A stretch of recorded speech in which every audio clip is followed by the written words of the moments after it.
Good morning, Geezer. How are you doing today? I'm very fine, thank you, Arrow. Oh, my God. Thank you. First of all, thank you so much for what you have done with music, how you've inspired music, and you write about music, and your heart is still in the game in so many different ways, sir. Thank you very much. To be in that place, I mean, you've lived the life, and when people come up and want to talk about it, how do you release it to them?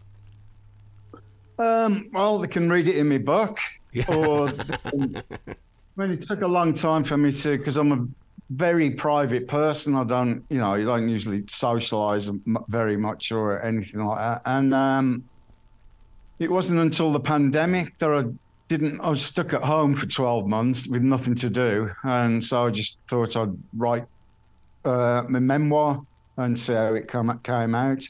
And my wife read it. And she says, "Oh, this is really good. You should publish it." And so I did.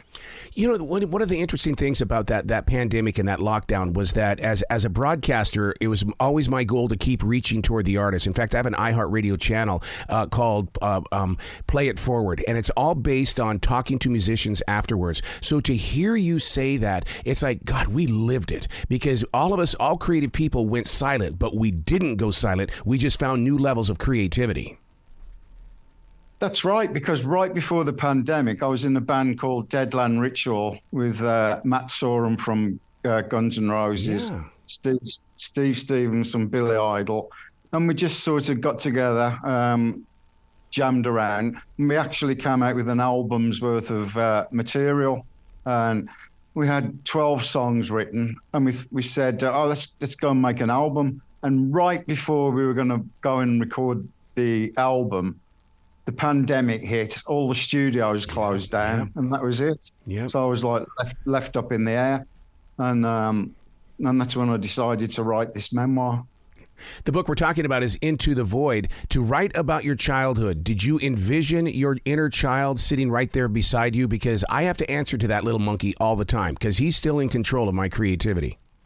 Yeah, it's like he never left. That's right. I remember like being a child more than I did in later years, from 20s onwards. I could remember so much more about my childhood growing up than I could from being Sabbath onwards. To be in that moment when you discovered music, was it because of the radio? Did you see something on the BBC that said, "Oh my God, this is what I want to do"? Because I mean, you come from a working class world, and I mean, you could have been in a factory, Geezer. I was in a factory, yeah, in an office in a factory. Yeah. But it was when the Beatles came along, and there was a radio station in England called Luxembourg, because BBC wouldn't play pop music. So it was like this pirate station that all the kids used to listen to, called Radio Luxembourg. And that's the station that played the Beatles for the first time. And that was it. I found my generation's music. Did you go out and buy the Beatles record? Because I'll tell you what, the first Beatles record I had, I mean, to hear that needle hit that vinyl I still hear it inside my soul. Yeah, I remember it like it was yesterday. Yeah. Love Me Do, the single. Oh, And I my God. played Love Me Do till it was worn out, flipped it over. P.S. I Love You is on the B-side, and I wore that one out. You know what's so funny about even listening to the music of Black Sabbath, when I chime into it, the thing is though that those memories hit me so hard, and it's like, but now I've got to figure out how to get the music to create new memories for me at the age that I am right now, and that's what I love about listening to Sabbath today, is that make it about now. You've got your childhood memories, but still make it about now. Yeah. I mean, a lot of music is not all about nostalgia. It's like stuff that I didn't like listening to in the 70s, for instance. Mm-hmm. I now like listen to it, and then I'll think of that particular moment when I first heard it, whether it was good or bad. So it's all about nostalgia. You talked about how personal you are in your regular real life. How were you able to put these photographs inside this book? Because I'm very personal about photographs, and maybe it's because I'm a perfectionist, but how did you let these things out?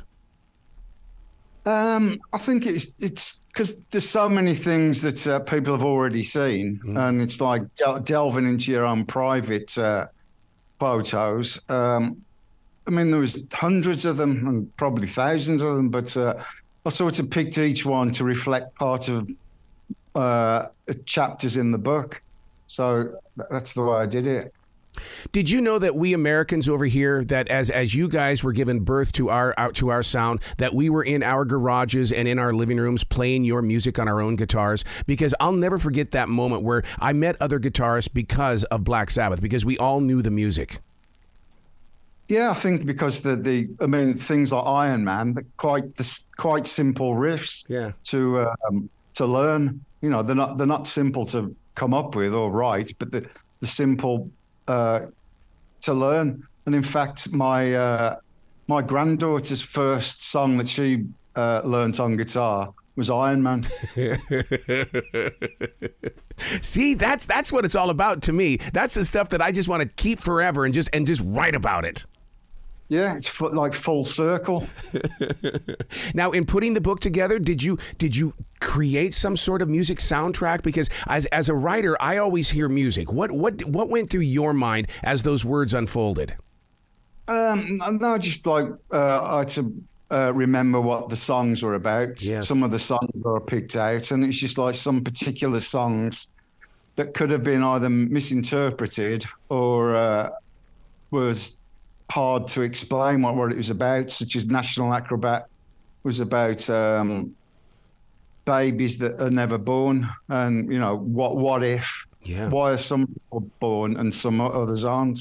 And that's what that was about. And things like Iron Man, which was based on Jesus Christ, stuff like that. But see, that's what I love about music is that, you know, you can write about it and then you can release it and then people talk about it. There's such a continuation when it starts with you with the music. Yeah, and a lot of it's, you know, people make what they want of it, Yeah. of lyrics and stuff.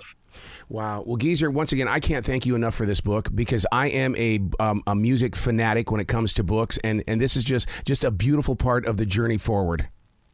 Oh, great. Thanks, Arrow. Please come back to this show anytime in the future. The door is always going to be open for you. Great, thanks.